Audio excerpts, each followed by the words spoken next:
Where are you going, Holmes? Have you been invited somewhere? We have been invited, Watson. We have. Where to? To the Baker Street Irregulars' annual dinner. They sent us an invitation. It is on the table. A dinner? How could those street urchins afford anything like that? I can't understand your interest in them, Holmes. They're dirty. They wouldn't hesitate to steal your wallet. Watson, you should be excited. It is a secret dinner. Its location changes every year. Read the menu. Sounds mouth-watering. All right. We, the secret police of Baker Street, invite you, Sherlock Holmes, and Dr. Watson to our annual dinner. Menu, entree, frozen rat head salad. Is this a joke? Not at all. Pray continue. Main course, sow's udder in Danny Nutcracker's way. Sounds disgusting, Holmes. Hedgehog goulash. Street turnips in homemade juice. And it goes on. I can hear them on the stairs now. Oh, we can't go there. We can't eat that. Watson, you'll hurt the feelings of those poor children. We have to go. Oh, Mr. Holmes. It is fine, Mrs. Hudson. Mr. Holmes!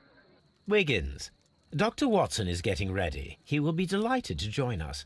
You don't look well, my young man. Is there something wrong? Don't tell me the dinner is cancelled. Mr. Holmes, it's my brother Leighton. He's in a prison cell. They say he's killed 2 men. You have to help us, Mr. Holmes, because I know he didn't do it. Where is he now? From what I've heard, they took him to the yard, and they gave him a good beating already. You know what they're like. They'll hang him. They won't look any further. Holmes, we have to help him. Well, and forget about the dinner. Wiggins, I'll take the case. You're fantastic, Mr. Holmes. I'll be waiting for you at the crime scene. You'll be there, right? It's on Half Moon Street in Whitechapel. Very well. What's going on, guys? I'm Jake the Offensive Gamer, and this is Sherlock Holmes Crimes and Punishments, the final case. I believe it's called a Half Moon Walk or some shit like that. I don't remember. Half Moon Walk. That's what it's called. So this will probably be the final. There'll probably be like 3 or 4 videos in total of this final case, unless it's longer than the others. But I guess in retrospect, maybe. But in review of this game, I've really enjoyed it, and I've really enjoyed doing the playthrough of it. It's been over a month since I started it. But yeah, it's really fun. But I'll save the majority of what I have to say for the credits. Let's continue with this, though. Young Wiggins of the Irregulars seeks Holmes's advice on a family affair. His elder brother, Leighton, has been arrested by the police. He is accused in a double murder. So I need to interrogate Leighton. Leighton? I'm not really sure. I'm going to go with Leighton. And examine his belongings at Scotland Yard. I need to investigate this crime scene and talk to the witness at Half Moon Street. And most importantly, I need to solve the crime at Half Moon Street itself. So I'm going to go ahead and change my clothes first of all. I'm in the mood to wear that top hat that I encountered, I believe, in the 3rd case. The bloodbath, more in particular. So go with that. I believe it was number 9? Number 8? Okay, it was number 8. Alright, so. Going throwback here. So I'm going to go ahead and travel to Half Moon Street first, because it makes more sense to kind of accumulate the information that I might need to talk to Leighton. So that's what we'll go ahead and do. Okay. One second, I need to move around my mouse a little bit. Okay. So Half Moon Street. I'm guessing I need to go down this way, but I'm going to talk to this homeless man first if I can.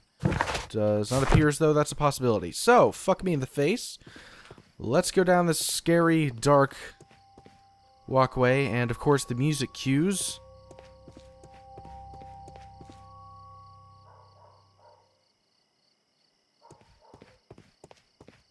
Yep, no, it's the walkway. That's what's causing it.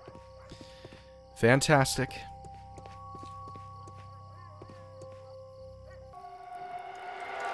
Please, gentlemen, leave the scene now. Oh, Mr. Holmes, is that you? Good evening, Constable... Constable Marrow. I was here with Inspector Aberline during the Ripper case, Mr. Holmes, back in '88. But then this is nothing like that case. With this one, we've got the murderer, the weapon, and the statements, which speak for themselves. Of course, Marrow. But you know that appearances can sometimes be deceiving. Who were the victims? The two men here, both shot. The stat fellow was Brian Vercotti, a well-known ruffian. The other, Kenneth Butler, a jeweller by trade. You spoke of statements. You have witnesses? Well, I was there, so I gave my own statement. And then there were two other witnesses who said they saw the killer Chapman. Mr. Turner, a gentleman who lives in that flat over there. And Polly Powell, a flower seller, who was over at the far side of the street. So, Constable Marrow, I should be delighted to hear your testimony. I was standing at the north side of Half Moon Street. That was the side that you came from. But you would have been unable to observe this part of the street, where we are standing now. That is correct. But I saw the two victims slowly enter Half Moon Street, and then shortly after, the fireworks started. A few minutes after that, the fellow Chapman rushed towards me and ran into Half Moon Street. Please continue. I didn't pay attention, but suddenly I heard a woman's cries and police whistles on the other side of Half Moon Street. I rushed over there and I saw the two dead bodies on the ground. When I reached Whitechapel Street, I saw Leighton Chapman. He'd been caught by two police constables.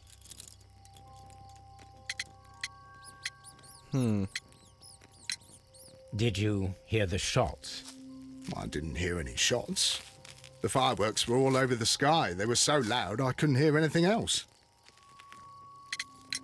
What were the fireworks in honor of, Constable? Well, today's Queen Victoria's birthday, Mr. Holmes. Yes, I appear to have lost track of the days. It is May now, of course. Constable Marrow, what else caught your attention while you were running through Half Moon Street? I saw nothing but rats, and I took the time to light every corner with my lamp. Did you happen to look up at Mr. Turner's window when you were on Half Moon Street at that time? Yes, I saw that the window was open, but no one was there. It was dark in the room. Constable, your statements have been of great value to me. Thank you very much, good sir. Ooh, right, of course. Must review the bodies.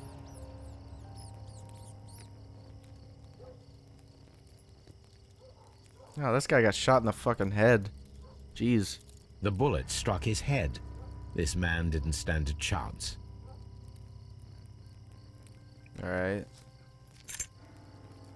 He's a key of some sort. This is an ordinary key. I wonder what kind of door it opens.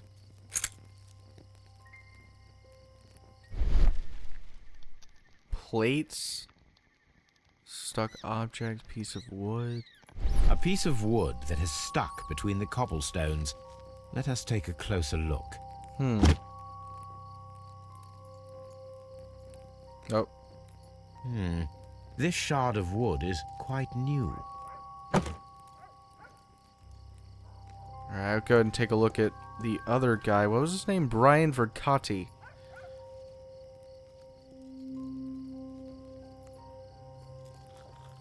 A tattoo from Westgate Prison. Vercotti must have done some time there. Alright, so that's what they meant by ruffian. He's a prisoner, or a former prisoner, I should say. He tried to stop the bleeding with his hand. Death was not instant. Ah, shit, he got shot in the stomach. Fuck. The bullet penetrated his stomach. A dreadful wound. Yeah.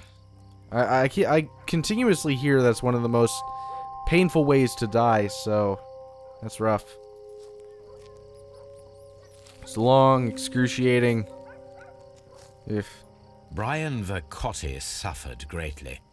What a terrible way to die. Okay. So we review the 2 dead bodies. We've got a guy right here. Apparently, yeah, there's a woman down there, but we'll go ahead and talk to this guy first. Good evening, Mr. Turner. I heard Constable Varro reply to you as Mr. Holmes. Are you that detective gentleman? I've heard of you. And, well, I know things about this evening. Excellent. Might we hear your story? Alright, so we have 3 things to uncover from this guy. Alright, so he's a war veteran. A Crimean war veteran? I think is what that said. Missing buttons. So he's impoverished. Alright, so he's weak legs. So, okay, so he's a war veteran, doesn't have a lot of money, and most likely during the war he accrued some sort of injury to his leg, which causes the limp. So that's what we know about him so far. Could you tell us everything that you may have seen or heard? I was already in bed when the fireworks started. A few moments after, I clearly heard 2 gunshots from outside. Please continue. I quickly got up and I grabbed the lamp from my nightstand and I rushed towards the window. I looked down and I saw 2 bodies. And there was a man with a gun who was standing nearby. Where exactly? Well, near this body. Did he notice you? I don't think so. He rushed towards Whitechapel Street without looking around. Mr. Turner, did you see anyone else in the street? No, I saw no one but that man, the murderer, the fellow they caught. Were the 2 shots you heard consecutive? Yes, there was a very short pause between them, and they sounded different somehow. It seemed to me that the second shot was louder than the first. That is an interesting comment. Mr. Turner, what were your actions after you stepped up to the window? I was afraid that the man with a gun might return, so I stayed close to the window till I saw the policeman coming in the Half Moon from Whitechapel. Then I walked out to tell them everything I saw. I think You have helped us a great deal, Mr. Turner. I think that might be a little bit off. It just, I don't know, for some reason I feel like, I think he told me, or the constable told me something a little bit different. Ryan Turner is around 60 years of age. He's a veteran of the Crimean War, a fact of which he is very proud. His leg was most likely injured during this war, and he has been limping since then. Mr. Turner lives a poor life. Alright, so we have deductions to come to. Okay. Put those 2 together. Alright, so conflicting statements, as I thought. Mr. Turner stated that he remained at the window of his flat until the police arrived. However, this is in conflict with Marrow's statement, as the constable did not see anyone at the window. Alright, let's... different shots. No? Alright. So that's all we got at the moment. Talk to Marrow real quick. It would be... No? Alright. What do I have? Alright, some of the evidence can be used in the investigation. Talk to Mr. Turner and check the view from his flat. There should be something to explain his contradictory statements. New evidence, Turner's contradiction. Mr. Turner says that he was standing near the window of his flat the entire time, but according to Constable Marrow's statement, Mr. Turner's window was dark, indicating that he was not at the window. What you lying about, motherfucker? Mr. Turner, you have stated that you remained close by your window after the crime. Is that correct? Oh, yes, Mr. Holmes. I stayed at my window until the policeman arrived to examine the dead bodies. Bullshit. That is very interesting, Mr. Turner. Constable Marrow stated that he did not see anyone at the window when he was running through Half Moon Street. Well, I think Constable Marrow and me, we might have been distracted by the whistles and shouts coming from Whitechapel. We could have missed each other somehow. You understand what I mean? It was a bit of a stressful moment, to tell you the truth, sir. Allow me to form my own theories, Mr. Turner. Yeah. Would you mind showing me the view that you had from your window? Not at all, Mr. Holmes. Please, follow me. Mr. Turner appears to live very modestly. Okay, so we have a few things to look over, I guess. Fireplace. This fire is dying out. It was last tended to over an hour ago. How do you come to that conclusion? Shit. Alright, so there's burnt paper in here. The papers are almost entirely burned. I am unable to see what's written here. These words are illegible. The papers were thrown into the fire just a short while ago. Okay. So, why did he throw the papers in there? Probably trying to hide something. It's just a matter of what. This kitchen knife is quite sharp.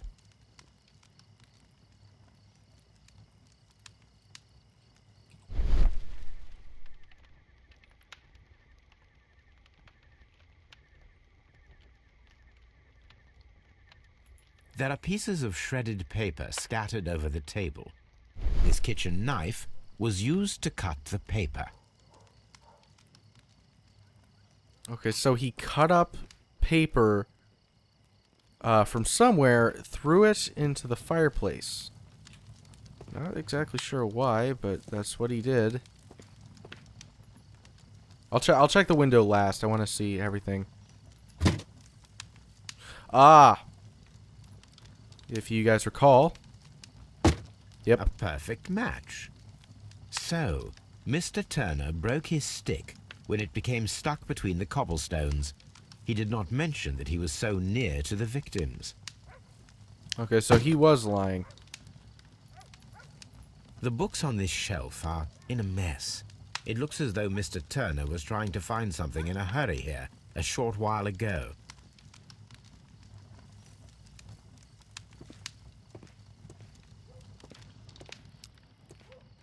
Just look over the bed. Mr. Turner was roused from his bed by the sound of gunshots. There's nothing else in the bedroom. Yeah, this place ain't so bad. I mean, you know, it's kind of shitty, but, you know. Actually, no, that's pretty fucking bad. I rescind my statement. It's pretty terrible. So, that's the view Mr. Turner had when he opened the window.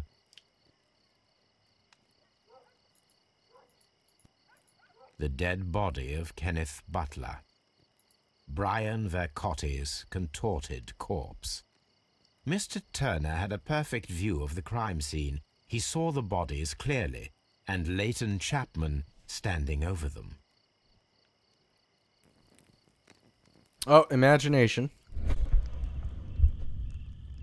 So he approached the body, took something. That's definitely not number one. Fuck, there's a couple. Well, I think obviously number one is going to be him getting up from his bed, because before that he was asleep clearly. I'm gonna guess that one's not for a bit. So hold on a sec. Place the broken stick. So this one would be after that, because he broke the stick out there. Cut up the papers here. Ah, okay, hold on a sec. Here's what I'm thinking. Alright, so he woke up. He went up to the window to see what the hell was going on. Went downstairs to take a look at the bodies. Came across something. I don't know what. But he took something. Okay. So he went back upstairs. Put his stick back. Got a book? Ripped out the pages, I guess. Cut them up for some stupid fucking reason. I don't get that, but... then he put them into the fire. I'd be very surprised if this doesn't work out. Okay, apparently I could fast forward. That's good. Alright, so we went there to the window. Check the gun. Check what was going on with the gunshots. Went out here. Went downstairs. Yeah, I'm really glad I can fast forward. This fucker is slow. I mean, it's obvious why, but I'm just saying. Alright, so we look at the dead body. Took something, apparently. Went back upstairs. Put his cane away. Got a book. Yeah, that's right. Cut that shit up. Cut it, and fuck that shit. Throw it in the fire. Alright, I think I got it right. So Mr. Turner used a book to hide an object that he found on Kenneth Butler's body. The question is, what did he find?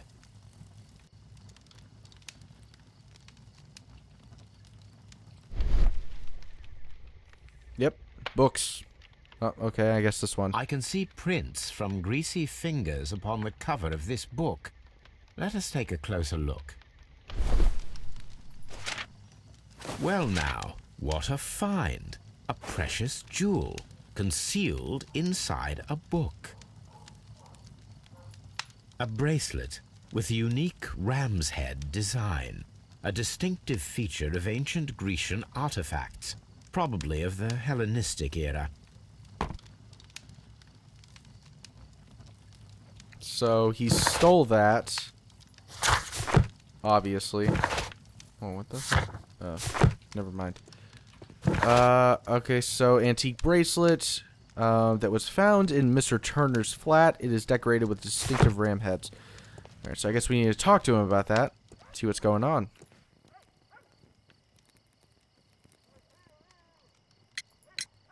Mr. Turner, how would it be possible for a man of advanced years, such as yourself, to rush from his bed to the window in a matter of seconds, as you have stated? Well, I'm able to move very quickly, despite my age. And when the situation requires it, Mr. Holmes. You're a liar. I highly doubt that, Mr. Turner. I observe that you suffer a severe limp due to your injured right leg. It would have taken at least 10 seconds for you to approach the window. That means you could have easily missed something or someone in Half Moon Street during that time. You're right, Mr. Holmes. I could have missed something. But it did seem to me that everything happened so quickly. Oh, time can pull tricks on you. And what of everything else that you told us? Mr. Turner, it is vital that we have your complete and true statement. Mr. Holmes, I do assure you that the other things I said were most sincere. Nope. The antique bracelet. Mr. Turner, you were not sincere with me. Not then, and not now. But Mr. Holmes... This, Mr. Turner, does not look like anything that a poor man might possess. It is worth more than the home that you live in. I can explain. No, merely correct me if I am wrong.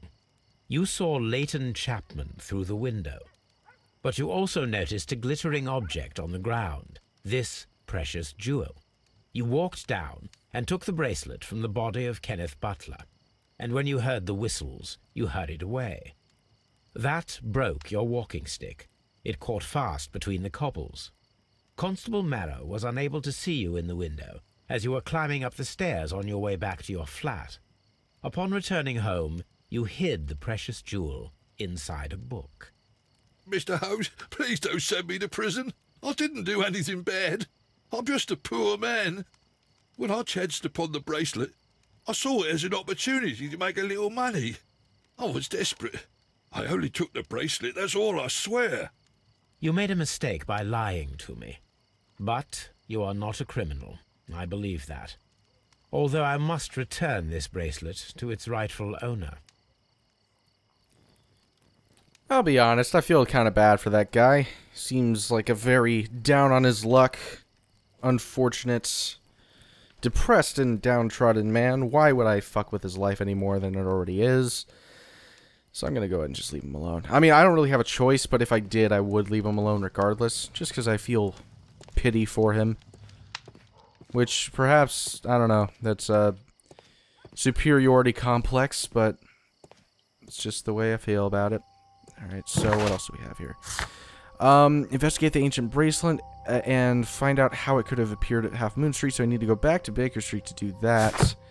I'm going to go ahead and talk to the lady down here. If I can, where is she? Alright, I'll talk to her in a second. Can I open this? No? Locked. No? Alright. But yeah, after I do that, I'll go ahead and go down to... what was it? Scotland Yard, and I'll talk to... What the fuck is that? And I'll interrogate Leighton, then I'll go back to Baker Street, and I'll do that whole thing with the, shit. And I'll investigate that bracelet. Just see what's going on with that. Ooh. Locked. Okay. Hey, you. Okay, fuck me. Fuck me. Excuse me, ma'am. Mrs. Powell? What do you want? My name is Sherlock Holmes. I'm assisting the police with their investigation of the crime that took place this evening. Well, I've already gave my testimony, but very well. Were you once a maid at Abbey Grange? Because you look very, very familiar. Could you tell us everything that you may have seen or heard? Yes, yes. I was selling my flowers as usual, and then the fireworks began, in honour of Queen Victoria. I enjoyed those. But then, all of a sudden, a young lad ran out of Half Moon Street and stopped just by me. He had a gun in his hand. He was like a ghost, and all covered in blood. It was dark, but I could see him, because of the flashes from the fireworks. And then? I screamed as loud as I could. I knew that a policeman should be on duty in the vicinity. He had no time to escape. 2 constables got him. Then another constable came out from the very same street, and I heard him talking of a horrible murder. Mrs. Powell, did you hear the gunshots? I'm not sure. You know, what with the fireworks? Did you see anyone else leaving Half Moon Street, prior to or at the time of the crime? No, sir, I did not. Even with all the fireworks, I was very attentive, as I'm always on the lookout for customers. My thanks to you, Mrs. Powell. Okay. So, investigate the ancient bracelet, interrogate Leighton. So, still pretty much the same things. I think I am done here at Half Moon Street, at least for now. I'll talk to Wiggins real quick, just to see. I'll do anything. Okay. You'll do anything? You sure about that? It would... I can get freaky. Alright, so I'm gonna go ahead and, go down to Scotland Yard. Just do a quick more, like, just one more sweep, just to be sure. Bodies, nothing. Alright, I think that's it. Alright, let's go ahead and interrogate Leighton.